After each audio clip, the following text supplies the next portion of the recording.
ፍልፍሉ እንደታመመ ታውቃላችሁ? አዎ ፍልፍሉ ስትሮክ ይዞታል። አሁን እሱ ያረፈበት ሆስፒታል ነው የምገኘው። ወንድማችን ኪሩቤል ደግሞ ከፍልፍሉ ጋር ሆኖ ጠዋትም ቀንም ማታም ከጎኑ ሳይለይ እየተንከባከበው ነበርና አንዳንድ ጥያቄዎች እጠይቀዋለሁ። ብዙዎቻችሁ ስለ ፍልፍሉ መታመም ሰምታችሁ ነበረ። ግን አሁን ባሉት ሲቹዌሽኖች የሱ ነገር ተረስቶ ይገኛልና ትንሽ አቴንሽን እንዲያገኝ ስለፈለኩኝና ለፍልፍሉና ለቤተሰቦቹ እንድደርስላቸው ስለምፈልግ ነው ይህ ቪዲዮ እየለቀቁት ያለሁት። ፍልፍሉንም አስፈቅጄ ባለቤቱንም አስፈቅጄ ማለት ነው። አንድ ጥያቄ ልጠይቅ ወንድም ማለት ነው። ፍልፍሉ ወደ ሆስፒታል መቼ ነው የገባው? ቅዳሜ ዕለት ማታ ቤት ሆኖ ነው እንትን የተደረገው። ስትሮክ ያጋጠመው ቀረጻ ላይ እያለ ነው። ቀረጻ እያረገ ከዛም በኋላ ራሴን አመመኝ አለ። ወደ ማታ አካባቢ ልክ ራሱን መቆጣጠርና መሸከም ሲያቅተው ቀጥታ ወደዚህ ስመጣ ዳይሬክት ወደ ምርመራው ሲገባ ስትሮክ ባለበት እዚሁ እንዲቆይ የተደረገ አሁን ወደ 20 ቀን ሆኖናል እዚህ ካለም ማለት ነው።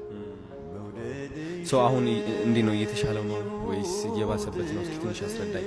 ምክንያቱም አሁን ውስጥ ያለው ከሱ ጋር ያጋጠመው ነገር ትንሽ ቮሚት አደረገና ከዛ በኋላ ወደ አይኑ መገልበጥ ጀመረ። ከዛ እንደዚህ በቃ ራሱን መቆጣጠር አቃተው።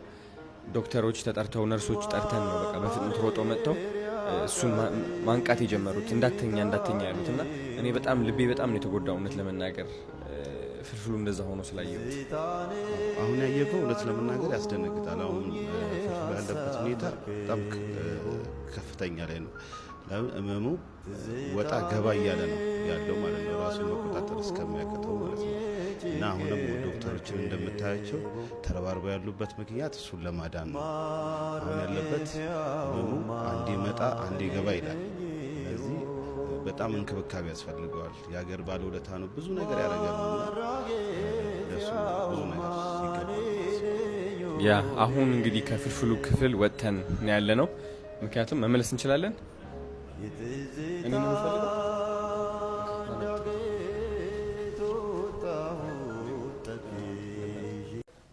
ፍልፍሉ ያ የተነጋገ ምን ነው? ሰላም ሆንኩ። አሁን ተሻለ? ደህና ነው? ኦኬ። ያ ባለፈው ሌሎቹን አስወጣ እኛ ነው ሽነበት ማስተር በሩን ጽጠው ውጭ ሁኑ ብሏል። እንዴት እንደደነገጥኩ እኮ በእናትህ። ቮሚት ብለህ ምንድን ነው? እቺ ነች የሙቀ አልቃ ነው። ላውጣልህ ነው? ልጥራልህ? ልጥራት ነርስ ጢንጢን እያለች ነው ቴምፕሬቸሯ። እሱ አንተ ነው የምታወጣት? እሺ እንዴት ነው የምትሆነው? እሷ ነች። እቺ ነች የምትጮኸው። እሷ ነች። ለእሱ ሻባቲ ወይ ያበት እንዴት እኮ እንደደነገጥኩኝ። አይን እንደዚህ ሲገለበጥ እኮ በቃ ያ ስትሮክ እንትን ያለኝ ቦታ አለ አይደል? በሱ በኩል ደሙ እንትን ማለፍ የማይችልበት መሰለኝ። አሁን ግን የፊዚዮቴራፒው ምናምን ካለ ይስተካከላል። እሺ አሁን ባላንስ ማድረጉን ያቃተኝ። በእኔ ደግሞ አያምርም አሉዬ። ማንም ሰው ህመሜን እንዲያይ አልፈልግም። ከኔ ጋር በሳቅ ሲሆን ነው ደስ የሚለው። ያን ያሳዘነኝ አውቃለሁ። ነበር። በጣም ጠንካራ ነህ። በጣም ጠንካራ ነህ። አይ ለዛም ነው አንተ ሁሌም በቃ የሰው የሳቅ ምንጭ የደስታ ምንጭ ስለሆንክ በቃ እኔ እንደራሱ ቪዲዮ መቅረጽ እንደራሱ ከበደኝ ታውቃለህ። ለሚስትህ ጠየቅኳት። በቃ ወደ 3-4 ጊዜ ነው የጠየቅኳት። ከዛ ግን አባይ ቲቪ ሲለቁት ሳይ ከሁሉም በፊት ነው ቀድማቸው የነገራችሁኝ ስለዚህ ነገር። ግን አባይ ቲቪ ሲለቀቅ ኦኬ ፍልፍሉ በቃ እሺ ብሏል ማለት ነው አልኩኝ። ምክንያቱም የሳቅ ምንጭ ነህ አንተ የብዙ ሰዎችና እንደዚህ በቃ የሆነ እንደዚህ ቦታ ላይ ሆነ መታየት የምትፈልግ አይመስለኝም። ምን ያህል ከባድ እንደሆነ ይገባል። በጣም ያማል። ከህመሙ በላይ የሚያመኝ ይሄ ነው። ግን እኮ ህይወት እንደዚህ ነች። ህይወት እኮ እንደዚህ እኮ ነች ያለ ነው። ፈጣሪ ደግሞ አለ እነሳለሁ። እውነት አሁን ደግሞ እግዚአብሔር እንድታስተምር ፈልጎ ይሆናል። በዚህ እንድማር ነው። እንድትማርና እንድታስተምር እንድማር ነው። አሁን ደግሞ እግዚአብሔር እንድታስተምር ፈልጎ ይሆናል። በዚህ እንድማር ነው። እንድትማርና እንድታስተምር እንድማር ነው። የኔ ደግሞ ለብዙ ሰው ማስተማሪያም ይሆናል። ይህንን ነው የምለው አዶዬ። እውነት እኔ እኮ ጥንካሬ እንደሆነ የታየኝ ስንገባ የቀልድከው ቀልድ አሁንም ቀልድ አልተለየንም ካንተ ጋር ነው። ምንድን ያልከን ስለ ነዳጅ ነዳጅ እስከሚያልቅ ነው እዚህ ያለው ሲያልቅ እግሬ ቆሰቆሳል ራሱ አለ። ነዳጅ ሲጠፋ እግሬን እንትን ብሎኝ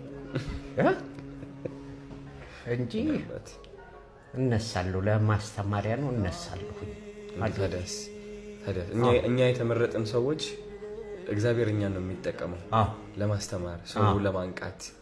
አንተ ብዙ ሰዎች አሁን ታነቃለህ፣ ራሳቸውን እንዲንከባከቡ ይሆናል ጤናቸው እና ትምህርት ላይ ነን። እውነት የተመረጥን ሰዎች ማለት እንዲህ ነን። በጥሩ ብቻ ሳይሆን በአንዳንድ ነገሮችን በዝቅታም እግዚአብሔር ያወጣናል ወደፊት ይሁን ባንፈልገው።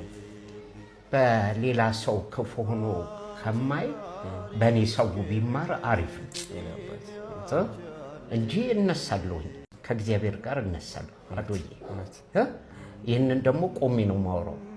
ግዴታ ነው። ይህንን ነው እኔ በጣም አዶዬ የሚገርምህ አንድ ነገር ማስታውሰው አለ። አንድ ሰው ከሀገር ቤት ይመጣና የድሮ የመንግስት ሆስፒታል ወረፋ ምናምን አለ። ወረፋ ይዞ ታክሞ ምን ብሎ ድኖ ይሄዳል። በአመቱም እንደዛው ሌሊት መጥቶ ወረፋ ይይዛል። ወረፋ ይዞ ምን ብሎ ሐኪሙ ጋር ቀረበ። እንዲህ ባለፈው ታክመሃል ድናሃል አይደል አለው። አዎ። አሁን ለምን መጣ ሲለው ለምስክርነት አለ። ለምስክርነት መጣ። አዎ መዳን። ስለዚህ በእኔም የሚያምረው ድኜ ቦታዬ ላይ መድረኬ ላይ ቁጭ ብዬ ለማሳየት ያብቃኝ ነው የምለው። አመሰግናለሁ።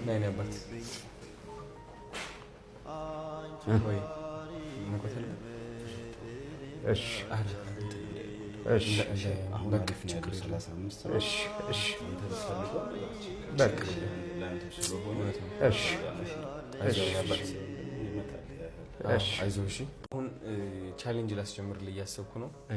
ለቤተሰቦችም እንዲሆን አንተም እረፍት እንድታገኝ ጥሩ ደረጃ ላይ እንዳለው እንድታውቅ ቻሌንጅ አስጀምራለሁ። እወድሃለሁ፣ በጣም አከብርሃለሁ። ወጥተህ ደግሞ ትልቅ ነገሮች እንሰራለን አብረን። እሺ ወጥቼ ከአንተ ጋር ነው አባሮሽ የምጫወተው መጀመሪያ።